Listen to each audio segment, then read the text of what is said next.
ॐ वर्णानामर्थसङ्घानां रसानां छन्दसामपि मङ्गलानां च कर्तारौ वन्दे वाणी विनायकौ। आचार्य शंकर के जिज्ञासा के संबंध में 4 साधन हैं। यहाँ पर आचार्य शंकर श्लोक के माध्यम से वर्णित करते हैं, साधनान्यत चत्वारि कथितानि मनीषिभिः ये सत्स्वेव सन्निष्ठा यद भावे न सिद्ध्यति। अर्थात मनीषी जनों ने जिज्ञासा के 4 उपाय कहे हैं। इन साधनों से सतरूपी जीवात्मा में स्थिति हो जाती है। साधनों के नहीं होने पर स्थिति नहीं होती। आदौ नित्यानित्य वस्तु विवेकः परिगण्यते इहामुत फल भोगा विराग तदनंतरम।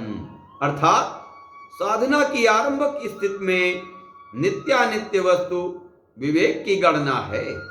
इसी साधन में इस जगत में तथा सर्वाधिक लोकों के भोगों से वैराग्य कहा जाता है। समाधि सटक संपत्तिर मुमुक्षुत्वमिति स्फुटम ब्रह्म सत्यम जगन्निध्येत्येवं रूपो विनिश्चयः। अर्थात सम दम आदि 6 संपत्तियां तथा चौथा उपाय मुमुक्षुता है।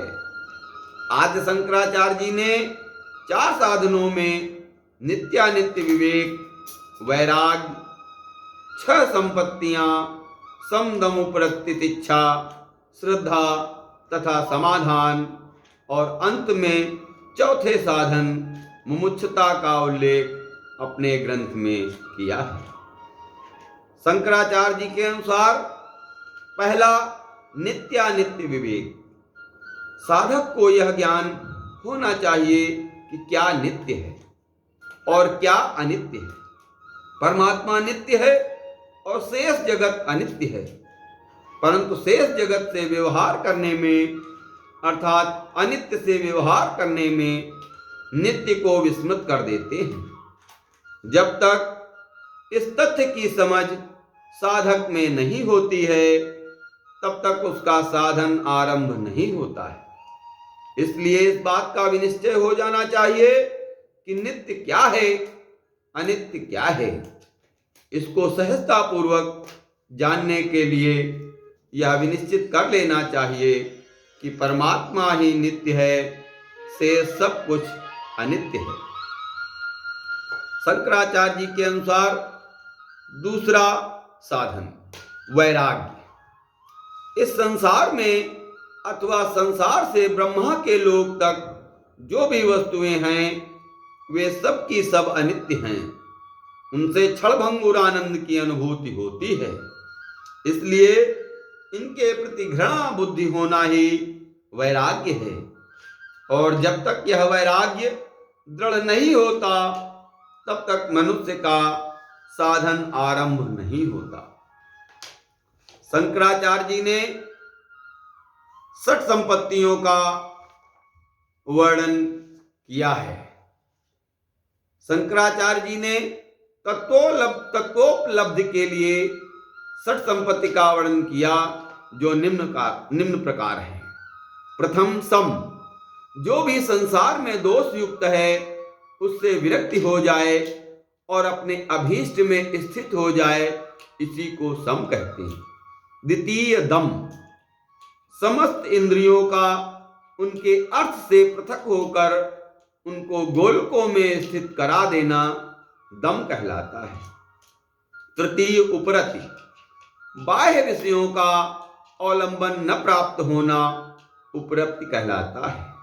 चतुर्थ तितिक्षा, किसी प्रकार का प्रतिकार किए बिना समस्त दुखों को सहन करना तितिक्षा का स्वरूप है। इसमें चिंता का सर्वथा भाव रहता है।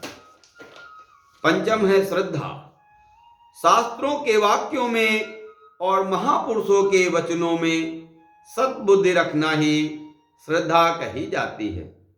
इससे साधक को अभीष्ट की प्राप्ति शीघ्र होती है।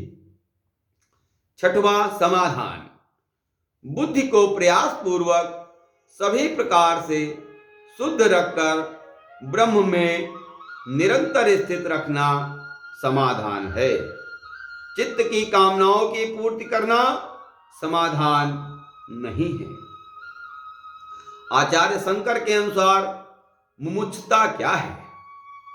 अहंकार से लेकर इस शरीर में जितने भी अज्ञान की कल्पना से बंधन होते हैं, उनको स्वरूप बोध द्वारा मुक्ति करने की जो आकांक्षा है, उसे मुमुक्षुता कहते हैं।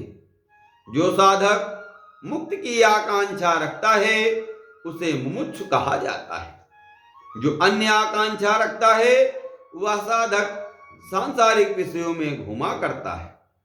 आचार्य शंकर ने जिन 4 साधनों का उल्लेख उपरोक्त प्रकार से किया है, उससे मुक्ति प्राप्त होती है और क्रमिक साधना से तत्वोपलब्धि हो जाती है, ऐसा आचार्य शंकर का मत है। ओम पूर्णमदः पूर्णमिदं पूर्णात् पूर्णमुदच्यते पूर्णस्य पूर्णमादाय पूर्णमेवावशिष्यते। ओम शांति शांति शांति।